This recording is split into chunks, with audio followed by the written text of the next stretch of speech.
ദൈവമാതാവിൻ്റെ ജന്മത്തിരുനാളിൻ്റെ ആശംസകൾ എല്ലാവർക്കും സ്നേഹത്തോടെ നേരുന്നു. സെപ്റ്റംബർ 1 മുതൽ 8 വരെയുള്ള ദിവസങ്ങൾ 8 നോമ്പിൻ്റെ ദിവസങ്ങളാണ്.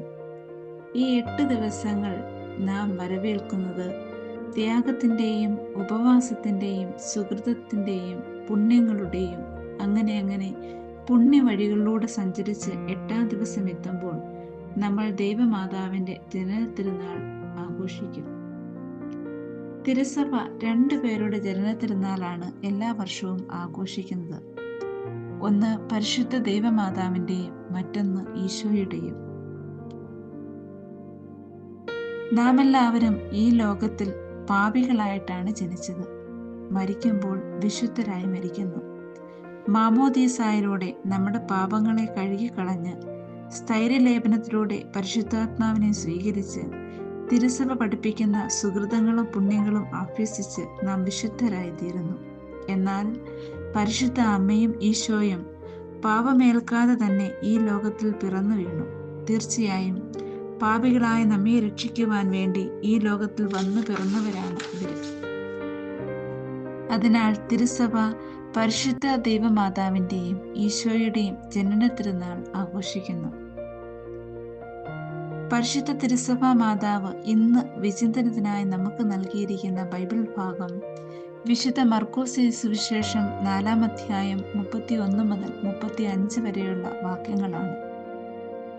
ഇന്നത്തെ സുവിശേഷം നമ്മുടെ മുമ്പിൽ വലിയൊരു സാധ്യത തുറന്നു വയ്ക്കുകയാണ്. യേശുവിൻ്റെ അമ്മയാകാൻ, സഹോദരനാകാൻ, സഹോദരിയാകാൻ ഒക്കെയുള്ള സാധ്യതയാണിത്.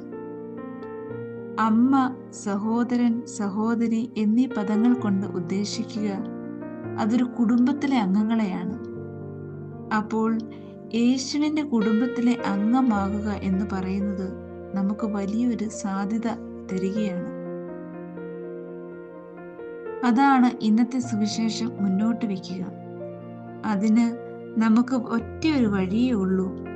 സ്വർഗസ്ഥനായ പിതാവിൻ്റെ ഇഷ്ടം നിറവേറുകയാണ്. അതിന് ഏറ്റവും വലിയ മാതൃക എന്നത് പരിശുദ്ധ അമ്മ തന്നെയാണ്.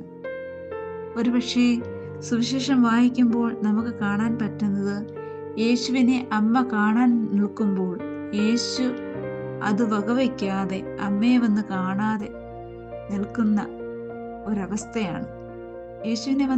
അമ്മയെ വന്ന് കാണാൻ യേശു കൂട്ടാക്കുന്നില്ല. യേശു പറയുകയാണ്, ആരാണ് എൻ്റെ അമ്മ, എൻ്റെ സഹോദരൻ, എൻ്റെ സഹോദരി? എന്നിട്ട് ഈശോ പറയുകയാണ്, എൻ്റെ പിതാവിൻ്റെ ഇഷ്ടം നിറവേറ്റുന്നവരാരോ അവരാണ് എൻ്റെ അമ്മ, എൻ്റെ സഹോദരൻ, എൻ്റെ സഹോദരി എന്ന്. ഈശോയ്ക്ക് വളരെ വ്യക്തമായിട്ടറിയാം, പിതാവിൻ്റെ ഇഷ്ടം വളരെ മനോഹരമായി നിറവേറ്റിയവളാണ് പരിശുദ്ധ അമ്മ എന്ന വ്യക്തി. ഉദാഹരണം, ഗിബ്രിയേൽ മാലാഖ വന്ന് സന്ദേശം അറിയിക്കുമ്പോൾ അത് ശ്രദ്ധയോടെ കേട്ട് മനസ്സിലാക്കുകയും അത് സ്വീകരിക്കുകയും തൻ്റെ ജീവിതത്തിൽ പ്രാവർത്തികമാക്കുകയും ചെയ്യുന്ന അമ്മ. അപ്പോൾ നമുക്കും പരിശുദ്ധ അമ്മയെ പോലെ കേൾക്കാം, മനസ്സിലാക്കാം, സ്വീകരിക്കാം. അതിനുള്ള ഒരു ഒറ്റ വഴി എന്നത് വചനം വായിക്കുക എന്നതാണ്.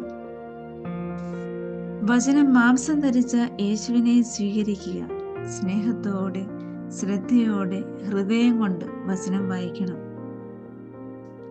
യേശുവിനെ സ്വീകരിക്കാനുള്ള ആദ്യ പടി എന്നത് വചനം സ്വീകരിക്കുക. വചനമായ ദൈവത്തെ, സ്വർഗീയ പിതാവിൻ്റെ തിരുവിഷ്ടത്തെ, ഹൃദയത്തെ സ്വീകരിക്കാം.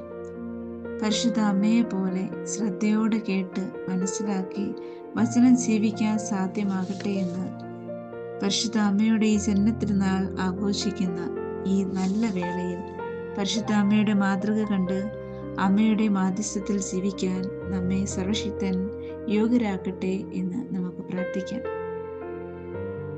അപ്പോൾ പരിശുദ്ധ അമ്മയുടെ ജന്മത്തിരുനാളിൻ്റെ എല്ലാ ആശംസകളും സ്നേഹവും